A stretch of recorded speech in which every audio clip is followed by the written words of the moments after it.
नमस्कार, या 24 live TV मध्ये आपलं मनापासून स्वागत आहे। घटना आहे 18 वर्ष कविताची। नुकतंच कविताने कलबुर्गीच्या धर्मसिंह कॉलेजमधील PUC मधून शिक्षण पूर्ण केलं होतं। तिचा कुरुबा समाजातील एका रिक्षा चालक मल्लप्पाच्या प्रेमात होती, मात्र तिच्या कुटुंबाकडून याला विरोध होता।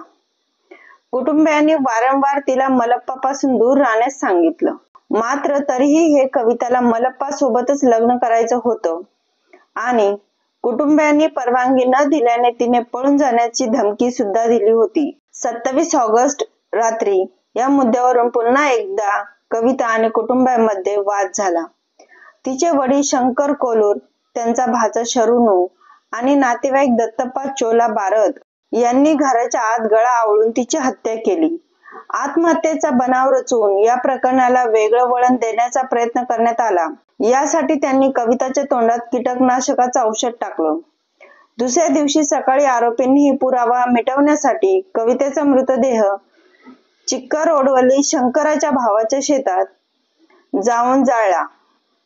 गावकऱ्यांनी सुरुवातीला सांगितलं की मुलीने विषारी औषध खाल्लं, त्यातून तिचा मृत्यू झाला। पोलिसांना संशय आल्याने त्यांनी पुढे तपास सुरू केला। त्यांना घटनास्थळावरून आंशिक स्वरूपात जळालेले अवशेष सापडले। कट कारस्थान उघड पडलं।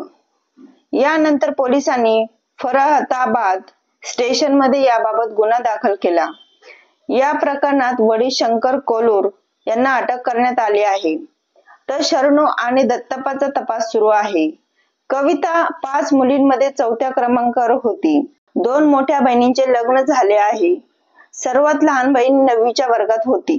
कविता आणि मल्लप्पाचं नातं अजून फुलायचं होतं, स्वप्न अजून पूर्ण व्हायची होती, पण जातीभेद, घराचा दबाव आणि समाजाच्या जुनाट विचारांनी तिच्या आयुष्याला कायमचा विराम दिला। याविषयी तुम्हाला काय वाटते? तुमची प्रतिक्रिया आम्हाला जरूर कळवा। चॅनलवर नवीन असाल तर नक्की सबस्क्राईब करायला विसरू नका। धन्यवाद। परत पुन्हा भेटूया एका नवीन व्हिडिओ सोबत। सतर्क राहा आणि काळजी घ्या।